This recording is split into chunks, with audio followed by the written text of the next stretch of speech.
What's the question? Okay, the basic question. You got yourself a toaster. You put bread in it.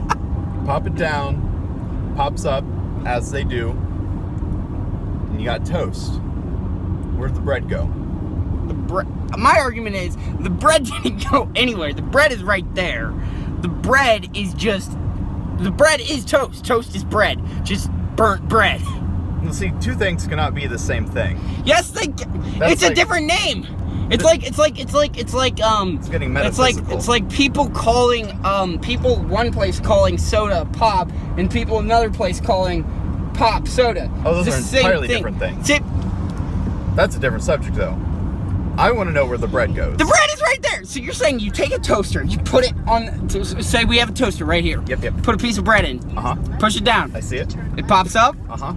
It's toast. Yep. You're saying toast the bread is no longer there. Correct. There's toast. The bread is right there. The bread is the toast. No, the bread. I put the bread in, and I push the lever. Right. Yes. Wait a minute. Something's happening in that minute. I don't know what's happening. Then it pops up. The bread is being burnt by hot metal wires that are producing heat, and it pops up in the form of toast. It is still bread. Yeah, like I understand there's toast there, but where'd the bread go? Dude. Oh my god. The toast is bread. Yeah, and I'm a dragon. What is wrong with you? I don't know. I mean, if you don't know the answer, you're allowed to say I don't know. Then what's the answer? If there's, where'd the bread go? That's exactly why I'm asking you. We can be ignorant together. That's okay. The bread doesn't go anywhere. It turns into toast. I mean, we're not talking Pokemon. Bread just doesn't evolve into toast. Yes, it does. It freaking goes in the toaster. It's like a moonstone being given to a freaking Clefairy. Bread would not evolve via moonstone. You'd have to level it up somehow. Shut up. Possibly level then trade. The toaster is the moonstone. The bread is the Clefairy. You give the moonstone to the Clefairy, which is putting the bread in the toaster. Then it evolves into toast. I'm not sure if I would say bread is a Clefairy, though. I think that's where the heart of this problem lies. What is wrong with you? I pin it more so as maybe a Machop. I can see a Machop being bread because they got their hand ready to slice. They look like bread. They look like a piece of bread. I mean, they look like they relate to bread somehow. And the key is in their choppy hands. Because that's how they slice.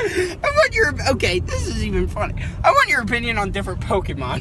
Alright. And how they relate to why their poses are the way they are. Sure, I mean, Machop, it's in his name. Machop. What else is it going to do but have something to do with bread? That's it. Okay, what about his evolved form? Well, Machop chokes on the bread. He never really got the chewing thing down, so he just stuffs it down. And he's like having issues.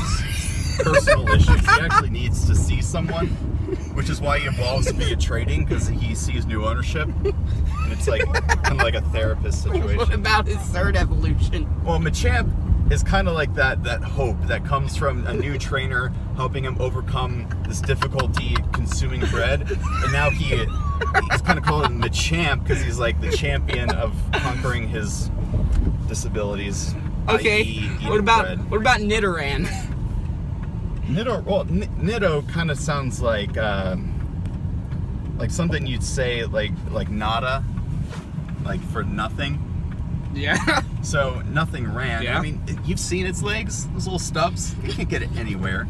Not a run. Nothing's running. What about the male evolution, Nidorino?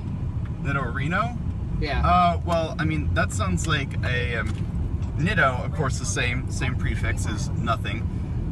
Reno reminds me of like an arena. So I mean. See, this is where you get into the emotional qualities of Pokemon. I'm not a Professor Oak, but follow me on this. We are named things, correct? Sometimes we don't feel that name embodies us very well. Yep. Nidorino is a perfect example of that, because its name is like nothing in an arena, which means there'd be like no fighting going on. he looks like someone that would fight. I mean, he's got some beef, he's got them horns, but inside he's a lover, not a What about fighter. his evolution to Nidoking? That's why he's pink, because he's embodying this love. It's like a symbolic color. What about Nidoking? Like, well, again, kind of the same thing, where they, like, in the arena that Nidorino would previously quarrel in, Nidoking would be he'd be like the reigning guy, because he does have those horns and stuff, so he's the king. But really, he's a benevolent king. So, you know how purple is the color of royalty? Yes. Nidoking? Okay. He wants to love his people. But he can't because of these stigmas that are placed against him. And it's not fair. It's not. And I'm putting my foot down. I'm using Stomp, and it's probably gonna flinch because Stomp does that, and I'm fast. So What about the female evolution from Nidoran to Nidorina? Nidorina. Yeah. Nidorina. There's nothing there. She's actually just a chunk. Okay, what about Nidoqueen? Same thing. What about Geodude evolving into a Graveler? Okay. Well, Geo, of course, is Geos, like those crystalline things. Or wait, does Geodude evolve into Graveler or Onix? He evolves into Growler, then to Golem. Oh, okay, yeah, that's right. Onix doesn't Geodude. have an evolution. Geodude is really his mission in life is to show people the value that they have on the inside. Because on the outside, he's rough, he's a grumbler, he is not very huggable, but on the inside, I don't know, I mean, I could hug a rock. well, that's your own time, you can do what you want. On the inside, he's got these beautiful crystals. But the only way to find that inside is to break him open viciously. Thus, when we are searching a way to find... Did you just say break him open viciously? Yep, I did. Listen. As we're looking to find the treasure that's inside ourselves, the only way to do that is It's by killing our Pokemon. breaking ourselves open viciously. Now, I would recommend doing that metaphorically, maybe emotionally, because the physical consequences you probably aren't going to walk away from. What about when Geodude evolves into what do you think of Graveler? Graveler is the consequence of never finding that inside jewel. You get all gravelly, you get all rougher. I mean, Geodude is already, he's not really the most huggable dude. Sure, he's got these rock arms that seem ready to embrace, but... Or smash your face in. Or smash your face in. It's a constant struggle. But Graveler never got those hugs. And so he's just got rougher as time went on. What about Golem? Golem, see, you gotta evolve Graveler into Golem by trading. So just in the same way that Machoke benefits from a new trainer, a new experience, it's the same way with Golem. Because you get a new trainer who is able to see past this rough, rocky exterior and believe that there's still some of that beauty, that geo crystals inside. That process smooths over that outside. You'll notice that Golem has a very smooth exterior because this is him laying down his rocky defenses and letting himself be loved. Mm-hmm. For 3 miles. What about Onix? Onix. Big snake Yeah, rock. I know. Rock snake, I said that backwards. Snake rock. Snake rock. It's like actually just a rock that looks like a snake. But So what is Onix then?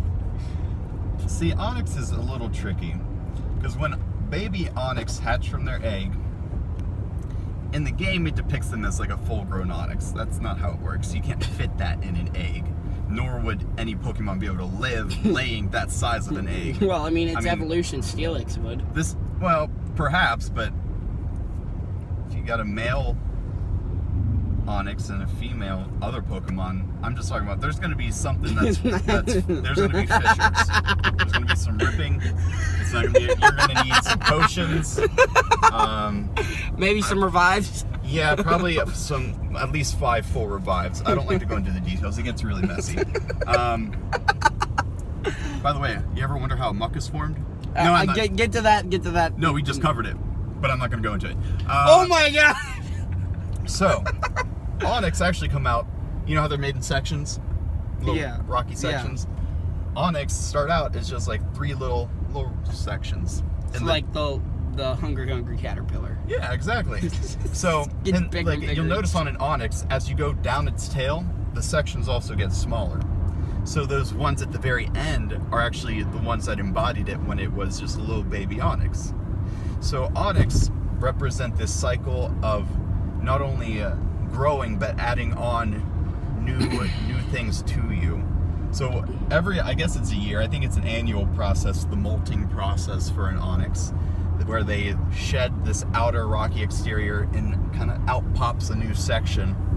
It's like, I don't know, it's like a weird, you wouldn't expect it to be a plopping noise, you'd expect some scraping, but it's actually kind of soft. Okay, this is a tangent, but it's applicable. You remember the episode of SpongeBob where Mr. Krabs loses his shell? Don't even go. That's kind of what an onyx is on the inside. You think they're solid rock, there's some fleshy bits in there, okay? It gets kind of mush.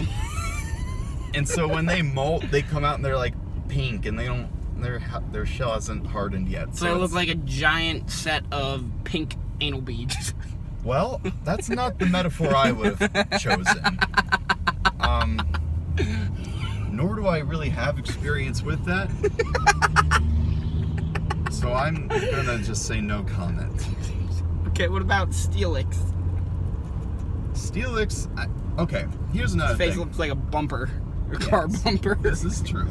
This is pretty true, actually. But, you ever notice how some Pokemon... My Steelix was nicknamed Bumper Face. Bumper Face. Because his face looked like a car bumper. You just renamed the move Headbutt to Fender Bender. Yeah. Okay, but you ever notice how some Pokemon float? Yeah.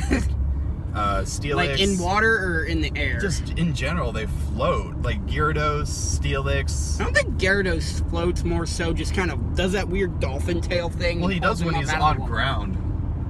Gyarados go floats on ground? Yeah, I played in Pokemon Stadium, at least that's how they depict it. So Onyx, or Steelix is a floater too. Onyx doesn't float, but Steelix floats. And you think... So Onyx just drags along the ground. He does that, whatever that is.